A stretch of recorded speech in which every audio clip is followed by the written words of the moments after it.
related to each other.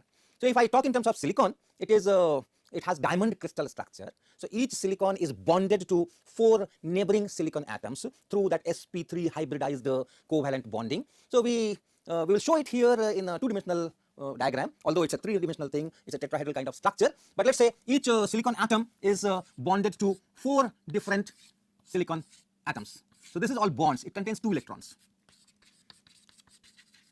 1 electron being shared by this silicon, another electron is shared by this silicon, and these 2 make a bond between these 2. Similarly, the bonds are here, here, here. So the 4 outer electrons, those sp3 electrons, they are consumed in making these bonds. Similar thing happens with this, this whole crystal is there. Now, what is a conduction electron? And what happens when I say that an electron has gone from the valence band to conduction band? What is the meaning in this diagram? All these electrons which are shown here in these bonds, people also show it like 2 lines, like this, because 2 electrons are involved in the bond. So this is also one way of showing. And you also know this is also like methane. You just draw 1 line and say that it's a bond, covalent bond. So all these electrons which are there, 2 electrons here, 2 electrons here, 2 electrons here, 2 electrons here, and so on, all these are in valence band. If I draw this diagram here, I call this as valence band and this as conduction band. All these electrons correspond to electrons somewhere here in this valence band. Everywhere, everywhere. All the bonded electrons are represented as electrons in the valence band. Now suppose because of those thermal energies and interactions, some electron gets extra energy. One of these 2 electrons, let us say it gets extra energy. And then this bond is broken. Suppose this bond is broken. Alright, so this bond is broken and the 2 electrons are there, 1 electron is still there and another electron is broken. So let's take this diagram. So suppose this is broken. So there's no electron out here. So there's only 1 electron. Where has that electron gone after getting the energy? It has gone somewhere. This is a silicon ion, and that electron has gone somewhere.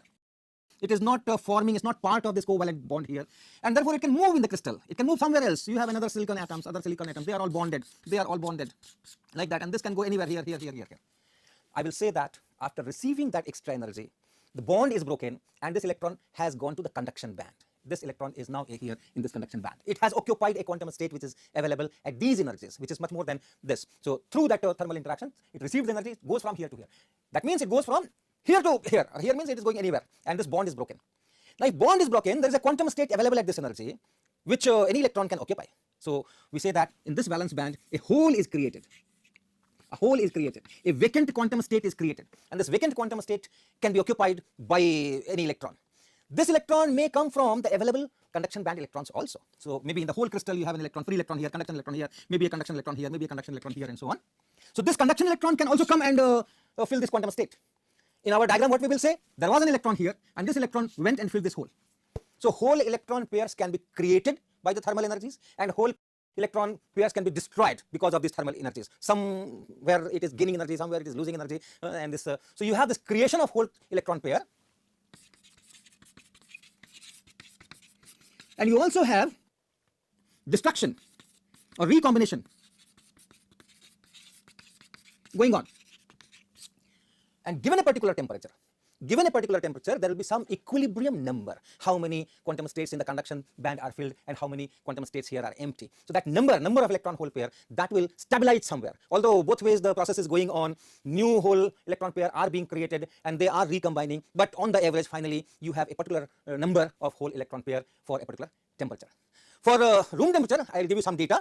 At room temperature, which is around say 300 Kelvin, silicon has 5 into 10 to the power 22 atoms per centimeter cube. This is the density, number density, how many atoms per centimeter cube. And then the electron hole pair at this temperature, that number is 1.5 into 10 to the power 10 per centimeter cube. So you can see the fraction per centimeter cube, these many atoms are there. These many atoms are there. And how many are broken? Broken bonds? About 10 to the power 10. So that is the kind of ratio you expect at room temperature. It's a factor of 10 to the power say 12 or so, and that is understandable. Your K into T Boltzmann constant times the temperature at room temperature is 0.026 eV, and that band gap is 1.12 eV, still much larger. So the probability is small, but even this small probability is very large because it has created these many charge carriers. All these electrons are now available for conduction, all these holes are now available for conduction. So these many pairs, these many conduction charge carriers for conduction are made available even if the probability is very small.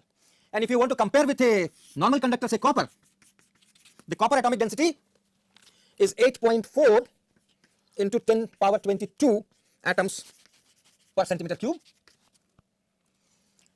okay, and each copper atom, remember, each copper atom will contribute electrons in the conduction band, so that number will be of this order. So the conductivity of copper is much larger than the conductivity of silicon, but nevertheless, if you look for compare with insulator, it's quite large. So that is how the silicon or any semiconductor will give rise to conduction. Now these semiconductors, pure semiconductors, are called intrinsic semiconductors. These are called intrinsic semiconductor.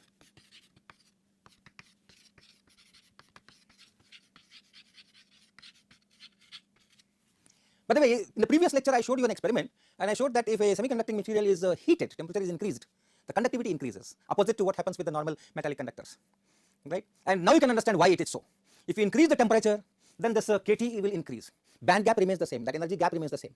So if kT increases, thermal energies increases, then there's a more probability, larger probability of electrons going from valence band to conduction band, or those bonds being broken and electrons made free for conduction. So that probability will increase, that number will increase, the charge carriers will increase, and that is why the conductivity of a semiconductor increases as you increase the temperature. In metals that will not happen.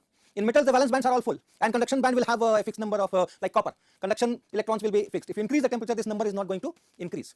So there is another mechanism where if you increase the temperature, then those scattering from different sites, ionic sites will increase, drift velocity will decrease, and the conductivity will decrease. That phenomena is also there in the semiconductors, but then the number of charge carriers increases so much that that scattering, those things are all becomes less important, and the conductivity increases. Okay, so we have this intrinsic semiconductor. That means all the semiconducting properties is not because of any outside controls. It is its own, a pure material, and in that case, number of electrons, which electrons, conduction electrons, and number of holes, that will be equal. You can call it Ni, I for intrinsic. In the previous lecture, I also told that semiconductors are so important, so powerful, because we have the control to tune the conductivity. Why one should use a low conductivity material in any kind of transmission electric currents? Because we have controls. We can change the conductivity according to our requirement, which we cannot do with the copper wires or copper structures. How? That is by putting some some impurity atoms. We are calling it impurity, although we like that impurity. Most of the time people say that impurity is something which has to be avoided, one should be pure and all that. But here we put some impurity atoms in the structure, and that is called extrinsic semiconductor or doped semiconductor.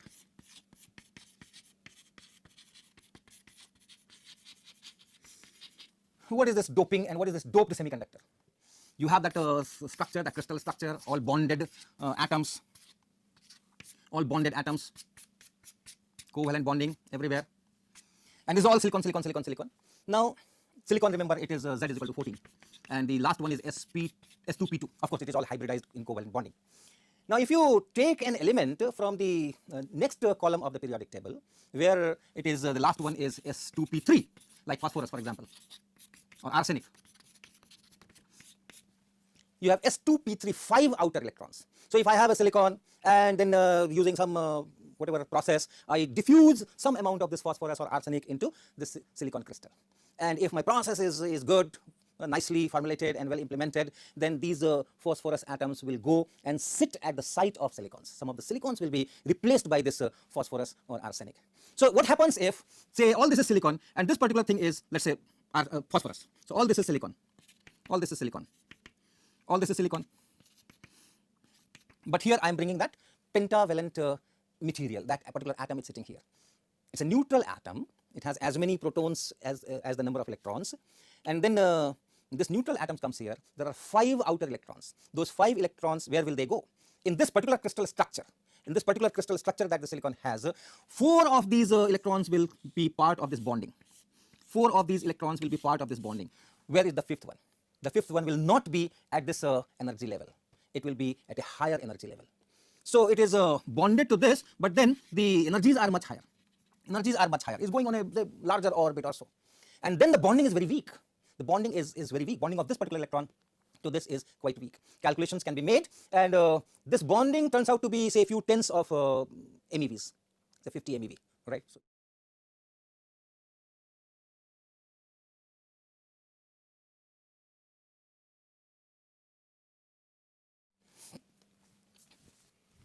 So this particular extra 5th electron, for this the energy which is there, it is much larger than this valence bond energy. So if I again go to my valence energy diagram, we have this valence band here, we have this conduction band here, all these bonding electrons, they have energies which are lying here in this energy band, in this width, in this range, but this one has a very high energy. How high?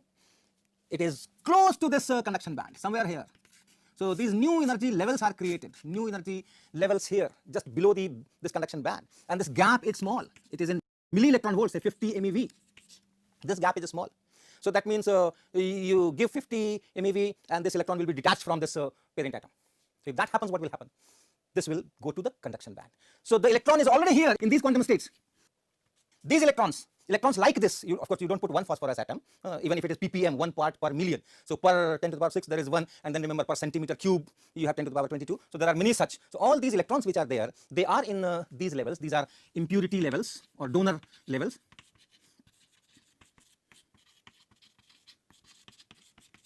So they are created here. But then 50 MeV is a small energy. So from thermal interactions, easily this gap can be crossed, and all these electrons will move, most of them will move into the conduction band. Moves into the conduction band means it becomes free to move anywhere in this crystal, going from this atom to that atom, that atom to that atom, and so on. So that is how you will get this. So now what happens? From the usual electron hole production and recombination, you had some number of holes here and some number of electrons here, which was Ne and Nh. On top of that, all these electrons are now made available. So in the conduction band, now you have many more electrons than this number of holes here. For each hole you do have an electron there, but these impurity levels, they are giving us many more electrons in the conduction band. So Ne, number of conduction electrons, is much larger than number of holes because of this impurities. And there is yet another phenomena. This number of electron hole pairs that I was talking, that depends on the temperature. That's an equilibrium state. New holes electrons are being produced, and the electron hole pairs are destroyed because of recombinations, and some equilibrium thing is happening. The probability of this creation and probability of this recombination, they become same at certain level. Now if there are too many electrons here, the probability of electron going into this hole, recombining this hole, becomes very large. Okay. In intrinsic case, you had much fewer number of conduction electrons. So an electron going and filling that vacancy, that probability was less. If you think in terms of the crystal, in the actual crystal, yes, if there is a bond broken here, and there are some free electrons available, those free electrons can come here and fill this gap. If there are many free electrons available around, then the probability of someone coming here and filling that gap will definitely increase. So the recombination rate of filling these vacancies will increase, and therefore the number of holes will further go down. In the intrinsic case, we had this number of holes, some number of holes. But when we are putting impurities, pentavalent impurities, we are increasing the number of electrons, fine. At the same time, the number of holes is decreasing because of this recombination, increased rate of recombination. And so, if I say that, if I compare with this intrinsic one, let's put some symbol here. So if I compare with this, in this case, Ne is larger than Ni, that is understandable. And also this Nh, this is Ni, no need of that dash, Ni is there. And this Nh is, but Nh is smaller than Ni, that is important, that is interesting. Not only that, the number of electrons has increased, the number of holes has decreased because of the increased recombination. And then one can do some mathematics, some theory, and it turns out that this Ne into Nh, that turns out to be N square. Very interesting, Ni square. Very interesting. Ne is increasing, Nh is decreasing, but the product remains same. So if there is no doping, that product is Ni into Ni. And if there is doping, still the product remains the same. So that is very interesting. Okay, one can do some numerical on that. Okay, so numerical problem. Suppose you have a pure silicon, no doping, and at room temperature, the total number of atoms per unit volume is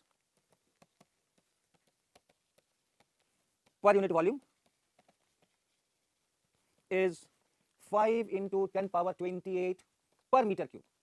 It's per meter cube. Previously, I had talked in terms of per centimeter cube, and that is why it has gone to 10 power 28 and not 10 power 22. And then at this temperature, let's say the hole density and the electron density, they are equal, intrinsic density, and that is, let us say, 1.5 into 10 power 16 per meter cube. Now we put a pentavalent impurity, arsenic, let us say, arsenic, and 1 ppm. What is ppm? ppm means parts per million. That means 1 in 10 to the power 6. So whatever is the number of atoms per unit volume, 1 part in 10 to the power 6 is replaced by this arsenic. Now the problem is to find, after this doping, how much is this electron density, conduction electron density, Ne, and how much is the hole density, Nh. So that's the problem. I have copied this data on the board and let's solve it there. So how do I solve this problem? The number of extra electrons, conduction electrons that we have created through those impurity levels, that will be 1 per impurity atom. Okay, 1 atom, pentavalent, 5 electrons, 4 go in bonding, 1 is extra, that goes to the impurity level, and from there it goes to the conduction level. So that Ne, number of these electrons which are created due to this doping, that will be 1 ppm. That means if you have 5 into 10 to the power 28 atoms, 1 by 10 to the power 6 of that is 5 into 10 to the power 22. These many new conduction electrons are being injected. Then there are conduction electrons from the intrinsic processes, but that number is small. That number is 10 to the power 16, very small as compared to this. This is very small. So the actual number is this plus this, but is so small that you can take that Ne is just equal to this. And then Ne into NH, number of electrons into number of holes, that should remain the same. That is independent of doping. So this is your Ni square. And Ni square, you can take it from here. It is 2.25 and into 10 to the power 32. Of course, the unit will be also squared and all that, but anyway, that's I'm talking of now in these units. So what is NH? NH number of holes will be equal to this 2.25 into 10 to the power 32 and divided by Ne, and Ne is 5 into 10 power 22. So work out how much is this? How much is this? This is 0.45 into 10 to the power 10, or 4.5 into 10 to the power 9 per meter cube. Okay, so the number of holes has decreased. Originally this was the number of holes, it has decreased from there. Now in these type of extrinsic semiconductors, the number of electrons, conduction electrons, is much larger than the number of holes, and therefore they are called N-type semiconductors. So these, when you dope these things and Ne becomes much larger than NH, then you call it N-type semiconductors. You have the other variety where you don't go into that pentavalent things, you go for trivalent things like boron or aluminium or gallium. They have 3 electrons in the outer shell, S2p. So if I make a semiconductor, take a silicon and then do all the thermal processing, diffuser, or whatever is prescribed, and diffuse some of these trivalent impurities in that, what will happen? So once again, if I go for the structure, I have silicon here, I have silicon here, everywhere I have silicon, and they are all bonded to the neighbors, and somewhere here we have a trivalent, let's say boron. So this is all silicon. It is important that during this doping process we do not destroy the crystal structure. The crystal structure should remain the same, so that you still have all the covalent bonding and on those things. So you have all these things here, all the bondings are there, 2 electrons per covalent bond. But here boron comes with 3 electrons only. So it can participate in 3 covalent bonds. The 4th covalent bond it cannot participate, and therefore this particular one of the states will be empty. So you have 2 electrons here, 2 quantum states, but because this it doesn't have 4 electrons. It only has 3 electrons. It has come with 3 electrons, and therefore you have a hole here. You have a vacant state here. This bond is broken. So a hole is created, but this hole, the energy of this hole is different. If there is a hole created here, silicon bond, if that is broken, and the hole created here, that is different energies. If an electron comes and sits here, makes a bond. Electron comes and sits here, makes a bond. These energies are different because the nucleus is different. This nucleus is different. This nucleus is different. So new quantum states are available. New quantum states are available in this energy range, somewhere near that, but not exactly in the original valence band. These new energies are slightly above the valence band. So if I have a diagram, if this is your valence band, if this is the conduction band, you have all these quantum states here at these energies. At these energies you have all quantum states available, and these correspond to the usual covalent bonds between silicon. But a bond between boron and silicon, that will have energy which will be slightly higher than this, and it will be somewhere here. It will be somewhere here. So the quantum states are created, new energy levels are created. Let me use some other color. So these quantum states are created. These are now impurity level or acceptor level. Why acceptor? This quantum state has a larger energy than this quantum state. Okay, this quantum state has an energy which is shown here, slightly above the valence band, whereas this these quantum states are having energies which is here in this valence band, slightly higher. If an electron wants to break from here and fill this vacant state, the energy is slightly more. Some energy is required. How much? Once again, that small energy is few tens of millielectron volts, say 50 MeV or so, and that can easily come from thermal interactions. So in that case, any of these things can break from here, get some thermal energy and fill this state.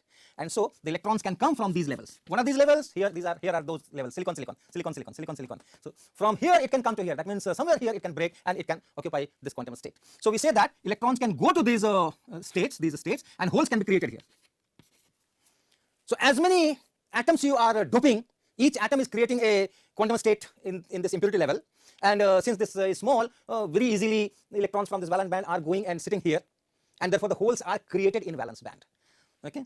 So in this case, the number of holes will be larger than number of electrons. When I say electrons, remember it's conduction electrons, and holes are in that valence band. The same story once again. If you have too many holes and few electrons coming from that intrinsic processes, so and their corresponding holes are there, but then those holes are much smaller in number, so the number is dominated by the impurities. So if there are too many holes and you have few electrons, then the probability of one electron going and filling some hole will increase. If you have a same number of holes, then there is some probability, but too many holes, so electron can either fill that or fill that or fill that or fill that, the probability will increase manyfold. What will happen? The creation remains the same, the destruction becomes larger, and therefore this number will reduce further. So the same story, the holes number will increase, the electron number will decrease, and that product NeNH will remain at that Ni square. Now since here the holes are in a larger number than electrons, we call them p-type semiconductors. These are called p-type semiconductors.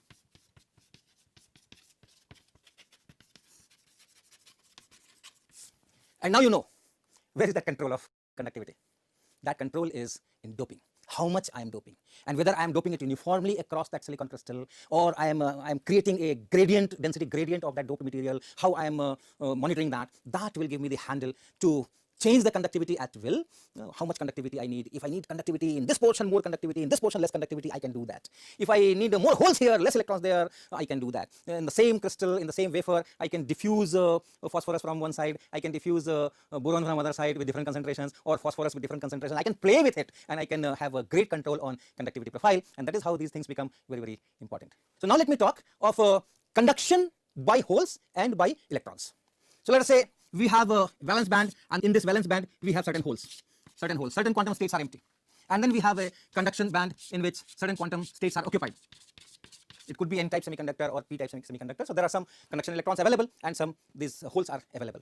And in the crystal, if you think, once again the same diagram like this, covalent bonding everywhere, and some of the bonds are broken, some of the bonds are broken, so you can also do that. Let's say this bro. So at some places you have holes, at some places you have electrons.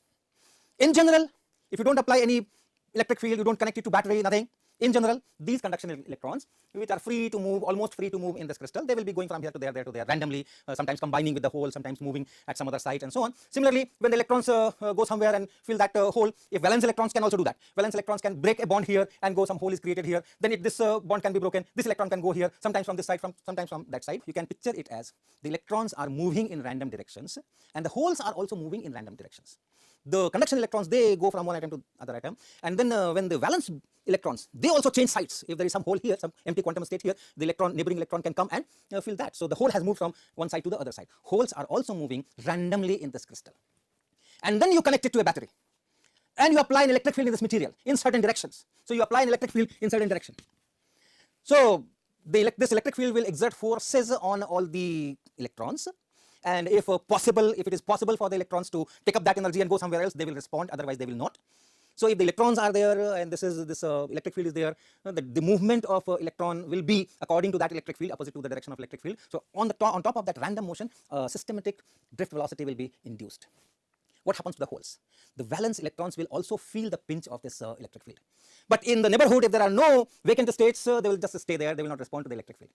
But if in the vicinity there is some broken bond, and the electric field is there to push the electron in proper direction, in that direction of the hole. Remember, the force is opposite because of negative charge. So if the electric field is there to push the electron in a certain direction, and in that direction only in the neighborhood some broken bond is there, this valence electron will be prompted to go there and fill.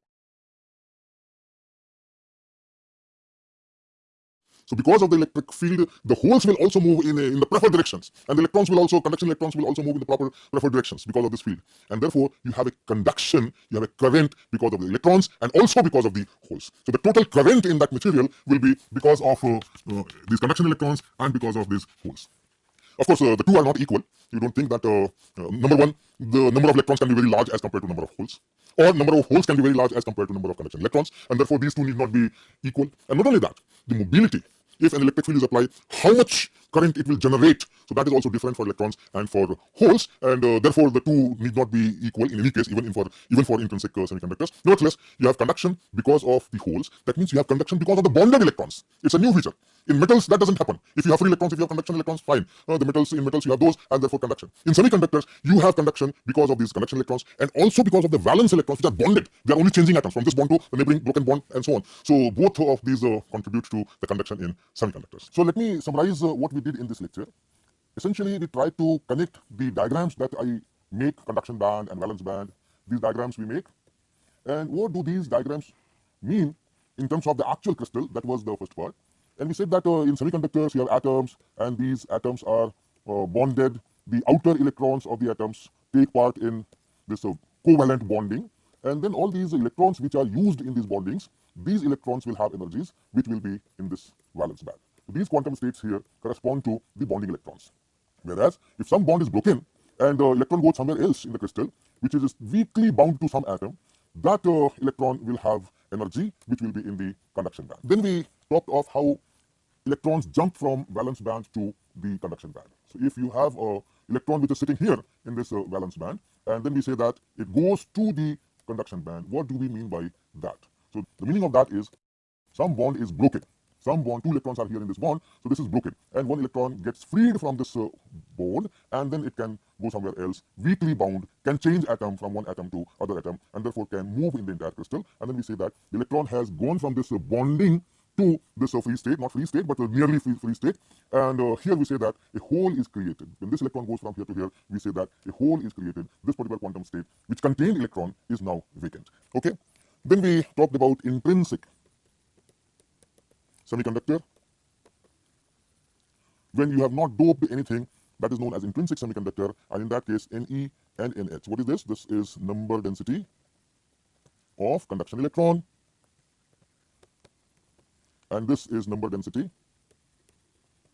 of those vacant states or holes, all per centimeter cube or per meter cube, whatever you take, and then you have Ne equal to Nh, which we write in I. Now the most important part, you can do doping. Most important part, because this is the doping which gives us control on conductivity. So you can dope certain elements which can create more holes than electrons, or which can create more electrons than holes. So if you dope pentavalent impurities like arsenic or phosphorus in silicon, then you get what we call Ne is much greater than Nh. Okay. Then there's a very important part to understand about this doping, that you do not have charge density. Right? When you put this pentavalent impurity and you have many more electrons than holes, don't think that the material gets negatively charged. These type of semiconductors are called N-type semiconductor. And why N-type? N-type because of this N stands for negative. And what is negative? The charge carrier, the majority charge carrier, that is negative. That is negative. These are electrons.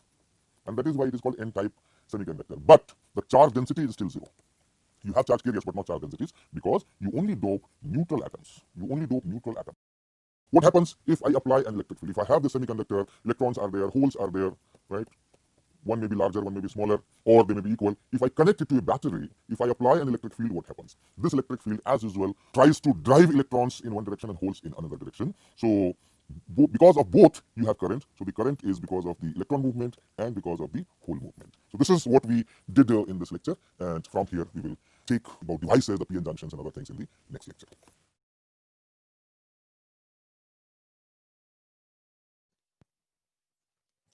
Drift of electron and holes in an external field.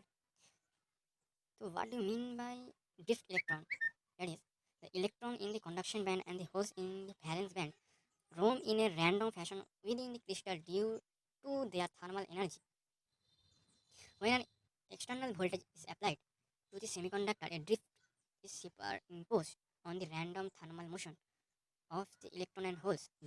The drift of electron in the conduction band and that of the holes in the valence band produce an electric current that usually called drift main thing is we have two terms, drift current and diffusion current. Diffusion current mainly caused by the thermal and the concentration gradient concentration of electron or call maybe charge carriers that create diffusion current, which is random movement of electron and holes in random direction.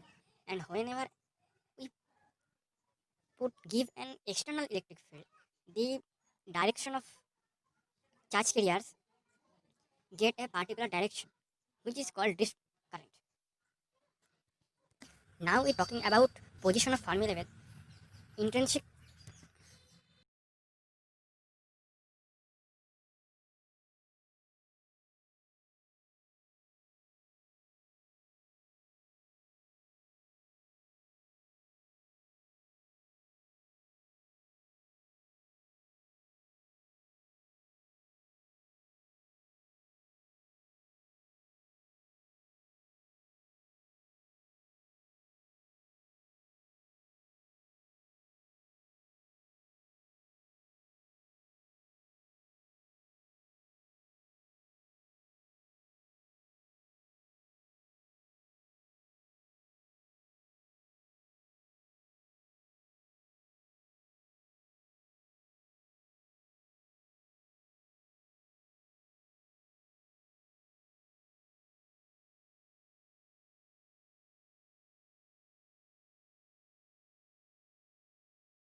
Now we're talking about position of Fermi level.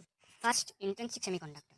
First of all, we have to understand that in semiconductor like silicon, in silicon, in the last quantum state, all the bands or the quantum state, I mean to say, in the last main quantum state, in that the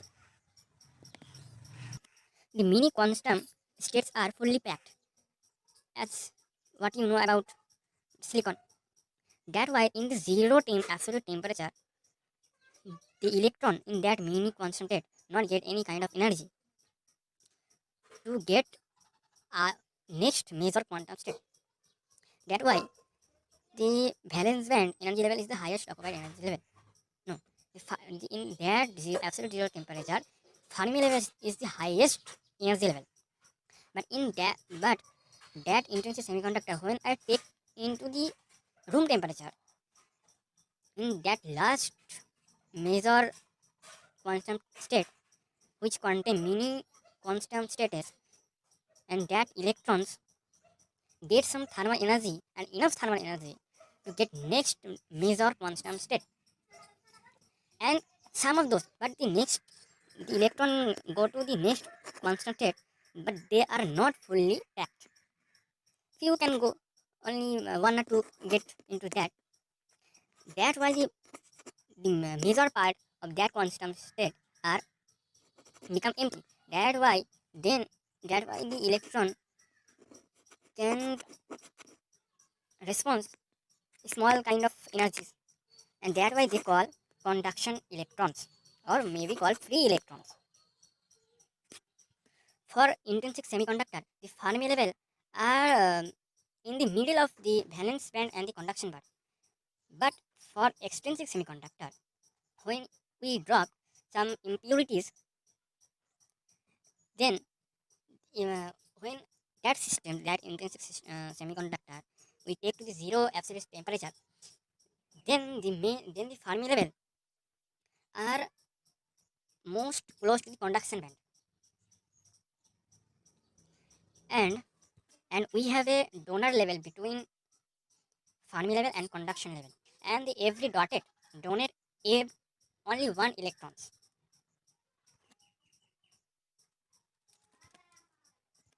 Because when we let's talk about donor acceptor impurities, like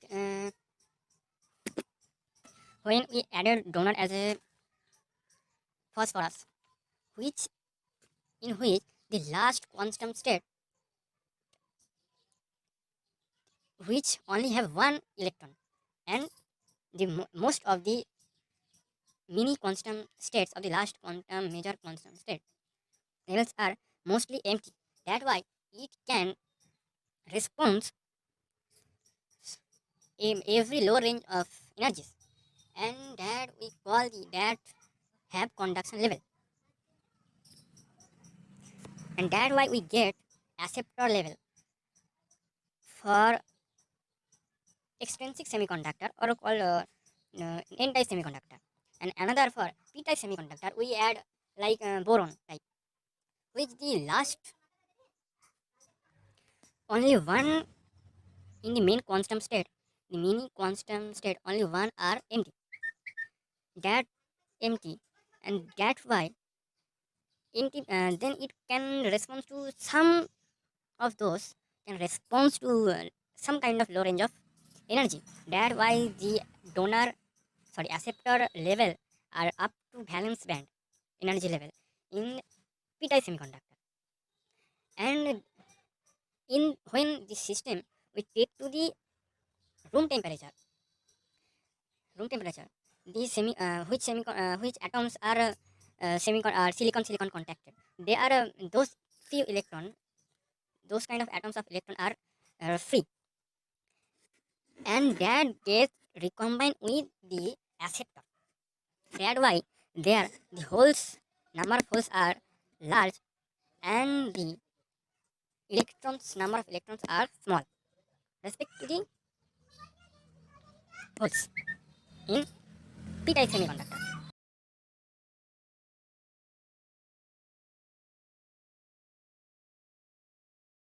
Current current flow in n-type semiconductor. We just give a external battery add to a semiconductor, and since happening is the electrons emission from negative terminal of the battery comes to the negative electrode, and also electron emission from the electrode, and also the semiconductor conduction band's electrons goes to the positive electrode and get disappear. The most interesting thing that is the positive ions near to the negative electrode get become unneutralized. That means unneutralized means the atoms nuclears are attracted by the negative electrode, and that why they are in this atom become a negative point and a positive point are shifted. Current flow in p-type semiconductor. It is here is the most interesting things happens. As usual, the electrons from negative electrode are came into the semiconductor, and the holes are, the electron and holes are recombined, because as the here holes are majority, too many holes, and that why it look like that holes are follow to the negative electrode, and, and the negative ions are attracted to the positive electrode. That's why positive ions are unneutralized. Consequently, those electrons, and if they, and sometimes the electrons leave the acceptor ions and came to the positive electrodes, and then also the acceptor ions accept collect electrons from the adjacent covalent bands, thereby creating holes. The holes disappearing at the negative electrodes are thus replenished by the new holes produce their positive electrode. The noticeable thing is that while the current in the p-type semiconductor is carried by holes, that in the external circuit is carried by electrons.